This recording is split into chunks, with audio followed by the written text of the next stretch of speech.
Welcome back to Studio 701. Now, as parents of small children, we both know a lot about diapers. A lot about diapers. Too but much. Can you imagine putting a diaper on an animal? No. In today's Paws and Claws, we find out what that is like. And Brittany Shook, she's an occupational therapist and founder of Hip Kids Therapy. She joins us now with a friend. Brittany, who do we have here? This morning we have Gabby the goat. She is a pygmy goat with crossed with a little bit of a Nigerian goat, and she's very sweet. And yeah, we've got her diaper on today, so we don't leave you any goat treats along the way. And then of course we need to be fashionable, so we've got it covered up with some ruffles. I was going to say, you are the queen of ruffles and sparkles and stuff. Where do you come up with your clothing for the animals? Yes, I feel like you know me well. Anything sparkly I like, and tutus. We kind of just, if we see them, this is a kid's diaper cover is what it is. And so we do sometimes hit up the garage sales in the summer, and once upon a child we like to go shop and find stuff, and sometimes we just turn it into outfits for the animals. Cash, just last weekend for Halloween, I made a dragon kid's costume into a Cash costume. Okay, we're going to need to see a picture of that. Okay. Now, you know, the animals at Hip Kids Therapy are so cute, but you are an occupational therapist with real purpose behind how your animals do help children. Look at that adorable video, by the way, feeding. Is that milk, or what was she drinking? Yep, that was milk. So we've raised Gabby since a baby, and her mom, she was a twin, and sometimes when there's twins, moms just sometimes have a hard time keeping up with both of them.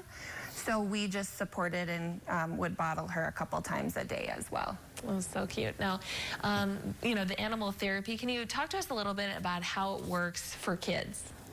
Yeah, so like you had said, we use the animals, which I think are unique and very effective for us out at Hip Kids Therapy. And so depending on what the kids are drawn to and dependent, you know, the weather and what we're working on, there is definitely that fun aspect, but from a therapy standpoint and from an occupational therapy standpoint, you know, we always want to start that process off with an eval or screens. We offer free screens, and I really just encourage parents, if there's any concerns or questions they have about overall development, social skills, fine, gross motor skills, anything like that, to really just reach out.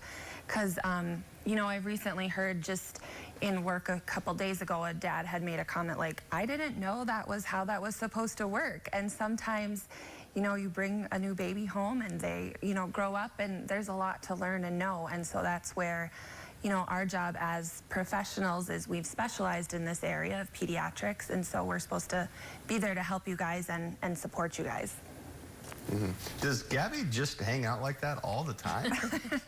She is pretty chill. I think she's probably wondering where all of her friends are, because we do have a little mini herd of goats. But in the pen, they like to jump. We've made kind of bridges for them, and they go up on the rocks and move around. But otherwise, when we're out there, they do. They love attention. I brought her some apples here. They love snacks. They get all sorts of... Are you going to eat one today? They usually love snacks. I don't think she's hungry right I think now. she's probably a little nervous as to why are we out here and not in the barn. But they love all sorts of treats. Fruit Loop cereals, animal crackers, fruits and veggies. They pretty much like a lot of those things. It's so cute, and we've had you on before, but tell us again all of the different animals that are offered through Hip Kids Therapy. Yeah, so the main, I guess our main animal, and when we're doing therapy, we use are the horses. So we have those, and then we also have potbelly pigs, the pygmy goats, chickens, baby doll sheep, cats. We've got the therapy dog out there as well. And I think I covered most of them. We've had a few on. I don't think we can have a horse in the studio. It might be a little challenging. I would love to, but yeah, it might be a little bit challenging. I do have one other question. When can Amber and I go out to the farm and hang out with the animals? Yeah, that would be fun. Because this can get a little stressful, believe it or not, and we might need a little therapy ourselves. You might, and out at the farm is perfect. We have lots of parents too who come out with the kids and they're like, this is so relaxing. You guys are welcome to come out anytime. All right. How should, if someone's watching this and they're interested, how should they contact you, Brittany?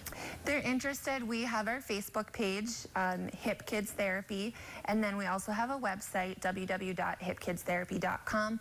All of my contact information is on both of those sites, so feel free to call, email, text, any of those we'll respond to.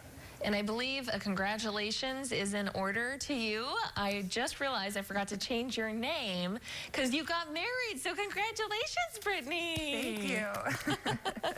All right, well, this has been Paws and Claws. And again, as Brittany just mentioned, if you'd like more information on Hip Kids Therapy, check out hipkidstherapy.com.